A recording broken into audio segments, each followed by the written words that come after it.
There is a dangerous illusion currently governing American life. It is the belief that because the stock market is hitting record highs, and because the dollar is crushing foreign currencies, the United States is secure. It is the comforting idea that financial dominance is a permanent condition, that no matter how much debt we accrue or how chaotic our politics become, the world has no choice but to bank with us. But comfort is not safety. And if you look beneath the headlines, at the boring, technical plumbing of the global financial system, you see that the world is making a choice. Right now, silently and methodically, the largest players in the global economy are executing a historic pivot. They are decoupling their futures from American instability. They are moving assets, rewriting trade deals, and building a fortress that American sanctions cannot touch. This isn't a panic, it is a plan. And it is happening while we are too distracted by our own internal noise to notice. This matters because American power does not rest on aircraft carriers alone. It rests on the fact that the dollar is the oxygen of global commerce. If that changes, if we lose the privilege of being the world's default option, the cost of everything, from our mortgage rates to our national defense, changes with it. We are going to walk through exactly what is happening. We are going to look at the data Wall Street is watching, the strategic missteps in Washington that are accelerating the decline, and what the erosion of American leverage actually looks like. This is not a story about a market crash. It is a story about something much more serious, the end of the easy era. If you are ready to understand the mechanics of what comes next, stay with me. We need to talk about the signal amidst the noise. If you look at the surface, everything seems fine. In fact, it seems better than fine. It seems robust. You open your brokerage account, and the numbers are green. You look at the dollar, and it's crushing currencies in Europe and Asia. You listen to the headlines, and the story is consistent. The United States is the only game in town. Capital has nowhere else to go, and our rivals are stumbling under the weight of their own debt and demographics. That is the comfortable view. It is the view that allows you to sleep at night. It is the narrative that tells you that American financial supremacy is a law of physics, permanent, unshakable, inevitable. But comfort is not the same thing as safety. And what is happening right now, just beneath the waterline of that narrative, is not safe. If you stop looking at the stock market tickers and start looking at the plumbing, the deep, boring, unglamorous data that actually keeps the global economy moving, you see a very different picture. You don't see strength. You see a quiet, coordinated exit. You see the machinery of American financial dominance being disassembled, bolt by bolt, by the very nations that used to prop it up. Most people mistake silence for stability. They assume that if there is no crash, no panic, no breaking news banner across the screen, then the system is working as intended. But in high-level finance, panic is what happens when you're late. The smartest money doesn't panic. It moves. It moves silently, gradually, and deliberately, long before the public realizes the ground has shifted. And right now, the money is moving. Consider the anomalies we are seeing in Treasury data. For decades, the rule was simple. When the world gets scared, they buy American debt. We were the safe harbor. But lately, even as global uncertainty rises, the appetite for our long-term debt from foreign central banks is changing. It isn't collapsing. That would be too obvious. It is simply thinning. We see reserve disclosures that no longer match the capital flows we track. We see gold being accumulated in volumes that don't make sense for purely economic hedging. We see the very quiet, very technical divergence between what the market expects to happen and what the institutional giants are actually positioning for. Wall Street knows this. If you talk to the people who manage the trillion-dollar funds, the mood is not celebratory. It is anxious. They aren't betting on a crash tomorrow. They are pricing in a structural change that could last 20 years. They are watching spreads widen in places that shouldn't matter, but do. They are watching liquidity dry up in corners of the market that are usually flooded with cash. Why? Because they understand that the greatest threat to American power isn't a sudden explosion. It is a slow, methodical erosion. The danger we face today is not that the dollar collapses overnight. It is that we wake up one morning and realize the dollar is no longer the default setting for the world's commerce, but just one option among many. And we are sleepwalking toward that reality because we are too focused on the illusion of stability today to see the trajectory of tomorrow. The market is calm. The volatility index is low. But do not confuse that calm with security. The calm exists precisely because the shift is being executed with extreme discipline. Our rivals are not trying to panic the market. They need the market to stay stable while they exit. They are selling into our strength. They are using our confidence against us. So you have to ask yourself a very simple, very uncomfortable question. If the American economy is truly invincible, and if our financial dominance is truly guaranteed, why are the most sophisticated financial actors in the world behaving as if the era of easy American power is already over? They aren't reacting to a crisis that has happened. They are positioning for a reality that is inevitable. And by the time the rest of us see it on the news, it will be too late to move. The absence of crisis today is not proof of safety. It is simply proof that the reallocation is working. We need to move from suspicion to mechanics. We need to look exactly at what the second largest economy in the world has actually done while we were busy celebrating our own soft landing. What has occurred over the last few years is not a simple diversification of assets. It is a fundamental reweighting of global financial exposure.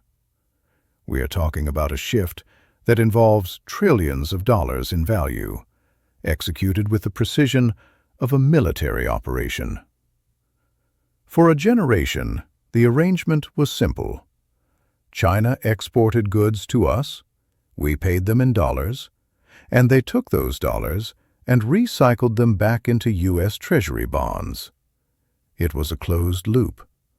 We bought their stuff, they financed our debt. That loop is broken. China did not simply stop buying. They began a process of strategic insulation. If you look at the headline data, it looks like a gentle decline. But if you look at the custodial data, where the bonds are actually held, you see the shell game. They have moved staggering amounts of capital out of direct U.S. holding and into indirect custodial accounts in Belgium, in Luxembourg, and into opaque offshore vehicles. They are making their exposure to the United States invisible, harder to track, and harder to sanction. Simultaneously, they turned to the one asset that has no counterparty risk: gold. This isn't the gold buying of the past. This is state-level accumulation on a scale we haven't seen in decades. They are physically moving bullion into Shanghai and Beijing. They are swapping digital promises, which the U.S. government can cancel or freeze, for physical reality, which no one can touch. But the most dangerous part isn't the gold. It's the plumbing. China has spent the last decade building a parallel nervous system for global finance. They have expanded the cross-border interbank payment system. They have set up bilateral currency swap lines with nations across the global south, from Brazil to Saudi Arabia. They are creating a way to buy energy, food, and raw materials without ever touching a US dollar and without ever passing through a New York clearinghouse. This is where the misunderstanding in Washington is most profound. Politicians think China is doing this to replace the dollar as the global reserve currency next week. That is not the goal. The goal is strategic autonomy. The goal is to ensure that if the United States ever tries to pull the plug on the Chinese economy, the lights stay on. They are not trying to win a popularity contest. They are building a panic room. And here is the hardest truth to swallow. This is rational behavior. This is not ideology run amok.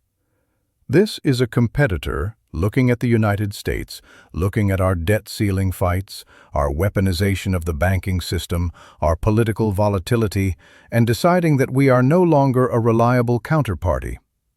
They are pricing in American unpredictability. They are treating the United States not as the bedrock of the global system, but as a risk factor to be managed. This re-weighting was designed to be slow. It had to be. If they dumped their treasuries all at once, they would crush the value of their own savings.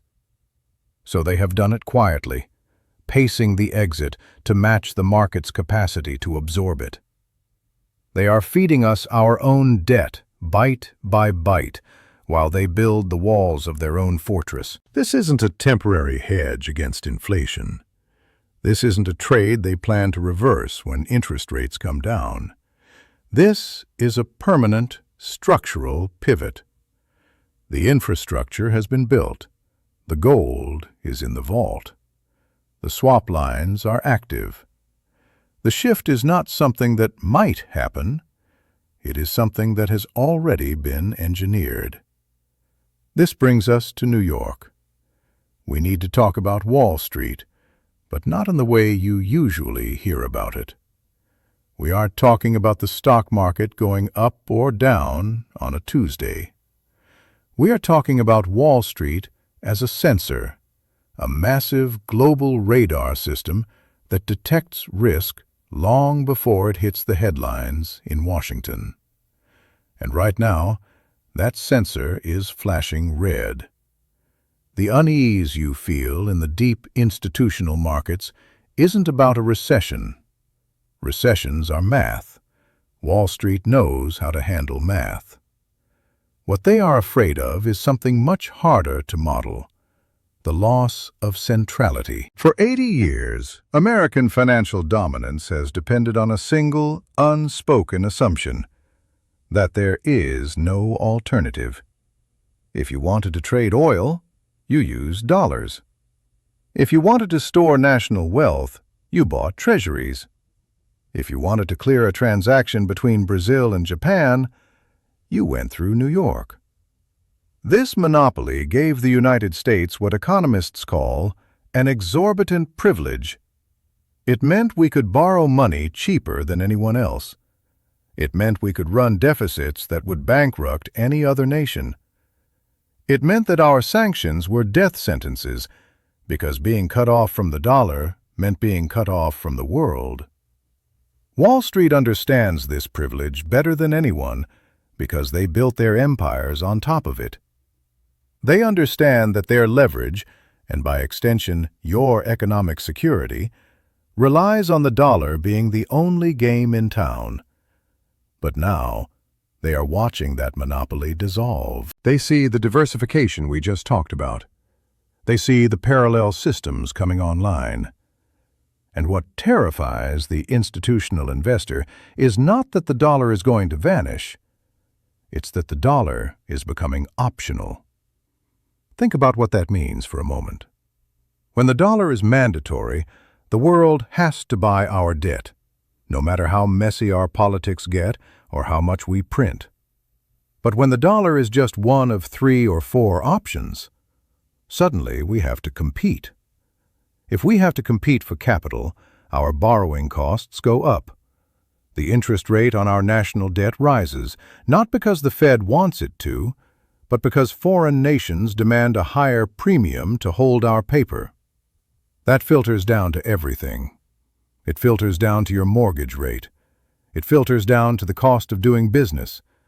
It filters down to the federal budget, where interest payments start crowding out defense and infrastructure. The anxiety on Wall Street stems from the realization that the United States is losing its pricing power. We are moving into a world of multipolar finance. In this new world, if we annoy a trading partner, or if our policies become too erratic, capital can simply bypass us. It can flow through Shanghai. It can flow through gold-backed settlements. It doesn't have to come through New York. This is the erosion of American leverage. It is not a singular catastrophic event. You won't see a Black Tuesday crash that signals the end of the empire. Instead, you will see a slow, grinding increase in the cost of being American. You will see our sanctions become less effective. You will see our diplomatic voice carry less weight because the financial threat behind it is hollow. The sophisticated money is nervous because they see the future we are drifting toward. A future where the United States is still a major power, perhaps even the biggest power. But we are no longer the system. We become just another player at the table, subject to the same cold, hard rules as everyone else.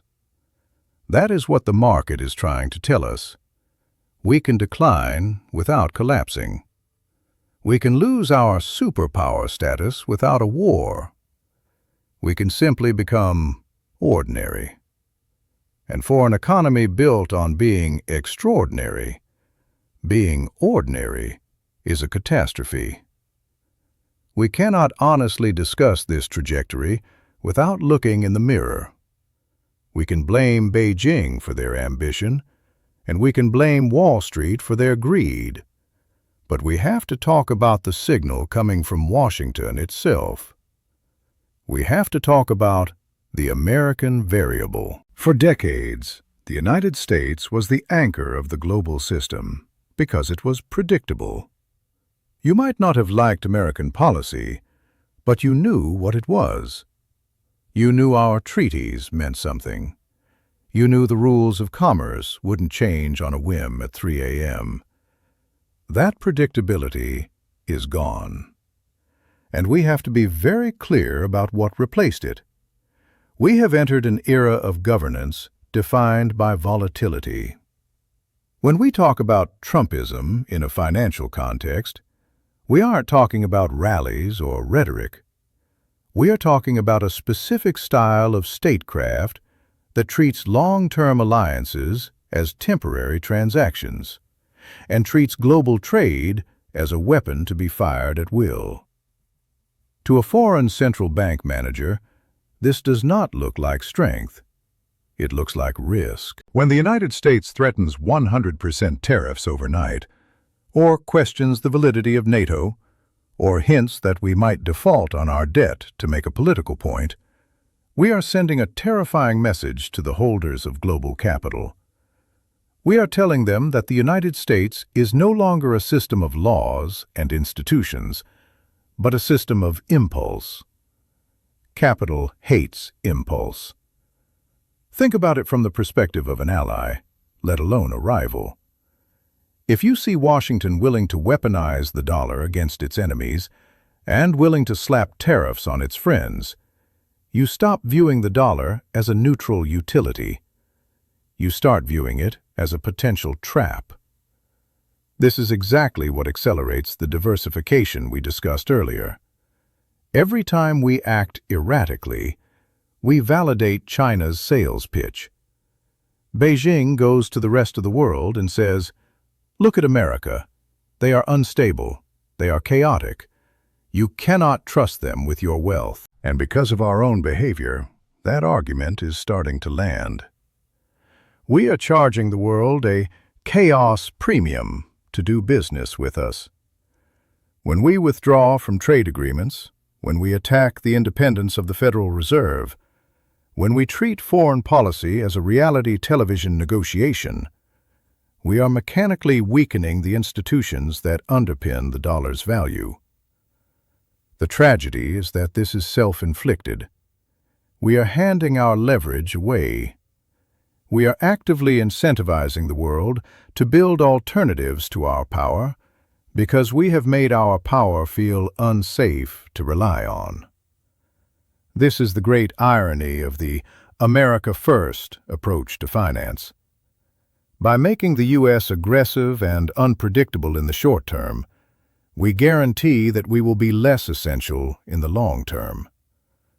We are trading structural dominance for tactical noise. China isn't winning because their system is better. They are advancing because we are making our system impossible to defend. We are acting like a distressed asset, and the world is repricing us accordingly. Strategic incoherence is not a negotiation tactic. It is a tax on our future, and right now, we are paying it every single day.